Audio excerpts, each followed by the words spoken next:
Well, budget cuts are plaguing local schools, but there is a new option exploding into the world of mainstream education. And they are called e-schools, and they're opening some new doors for both parents and students. Our Holly Samuels dug up the facts so you can decide if it's right for your child. Yeah, I didn't know the answer. Now you do.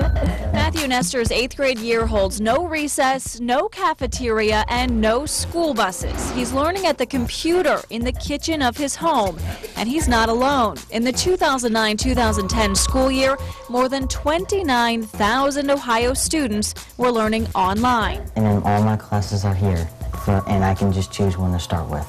So you get to choose what subject you do? Yeah. I get to choose when I do it and when I want to do it. Matthew's using an online schooling program called Monarch, which is put out by Alpha Omega Publishing. Now I guessed the letter on base what I think it is. It's a Christian-based program which costs around $400 per year. Marianne Nestor of Beaver Creek has homeschooled each of her 4 children at some point in their education, but this is the first experience with an online school for the Nestor family. Well, for me, it's very different. In fact, I've sort of grieved because it used to be we'd sit down on the sofa next to each other or at the kitchen table or the dining room table and open up the books and work together. As he got older, he did more and more on his own, and now he's kind of on his own for the most part. I'm here for backup. But I'm not as engaged as I was. A different experience, but e-schools still carry the same freedoms. He doesn't have to change. He can work in his jammies if he wants to. That's the center line, right? Don't draw it over here, otherwise you end up with 2 halves. Okay. Online curriculums are making it easier for parents who otherwise wouldn't know where to start to choose homeschooling. Dayton's Mayor Gary Leitzel and his wife started online schooling for their daughter Elizabeth 3 years ago. She's now 8 years old and is using Ohio Virtual Academy, a statewide Ohio e-community or online charter school. Because it's state funded, it's free. I always call it homeschool for dummies, because they send us a K-12 curriculum, and you know, we get all the books, we get the art materials. When we first enrolled her 3 years ago, they sent us a computer. Elizabeth's schedule isn't nearly as rigid as what you'd find inside a brick-and-mortar school. She works along with the family schedule. But over the summer, when all the kids at public school and private school and you know, the charter schools and stuff are off for the summer, we just keep plugging away with the curriculum to keep her ahead. So you know, it's the negative for her. She doesn't really get a day off. Elizabeth finds herself sometimes working nights and weekends in exchange for sleeping in and more flexibility, including the ability to set her own pace. If she gets ahead, they just send us the next year's curriculum. That's something many parents are frustrated with when it comes to brick-and-mortar options, with growing class sizes and limited resources. If the kids are identified as being advanced, they don't hold them back. They utilize them to help other children, but it doesn't necessarily keep their interests up.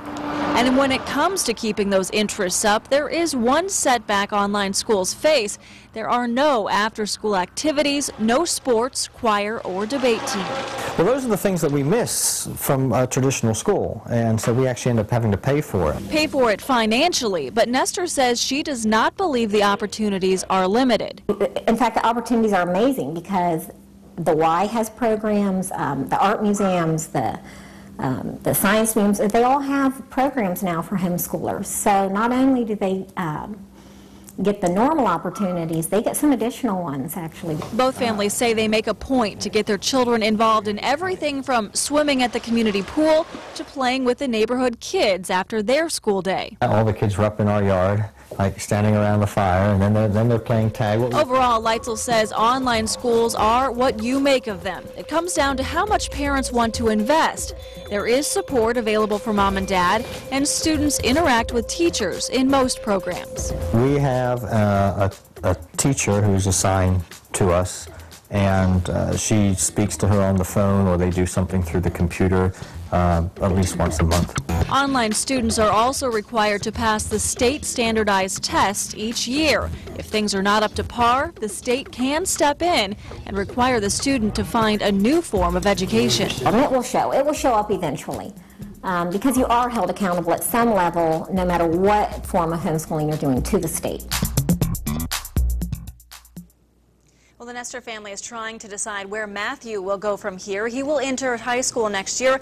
Marianne says that's when things get a little too advanced for her. Matthew wants to go to public school because he wants that interaction with other students and a teacher, but they are still just trying to figure that out right now. Well, that raises the question, as you well know, the biggest argument you always hear against any sort of homeschooling is that lack of social interaction. What did you learn about that? I asked that question. They kind of laughed when I asked. That is a question they answer a lot, and Leitzel says the only time any of us are put in a situation where we are artificially set up with our peers is in school. He says you need to be able to interact with people of all ages in the real world. He says he's working on that with his daughter.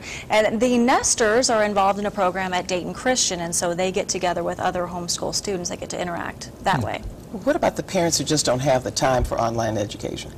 Well, there is a happy medium. That's something that Leitzel is really working on. He's trying to push that. He wants to see Dayton Public offer a hybrid option. That means students go to a traditional classroom a few days a week, and the other days they're learning online. Now, Matthew Nestor's experience has also pushed Dayton Christian to look into offering an online program next year. In fact, Federal Department of Education, they did studies that found that hybrid learning really is the most effective way of teaching students. I uncovered so much more in my research for the story. I've posted it online at WDTN.com if you're interested in learning more. I'm guessing a lot of people will be. I'm sure, yeah. Because it's growing. It is growing. That's what, you know, is it the wave of the future? We'll see. All right, Holly, thank you. Thank Still you. ahead. A Dayton Charter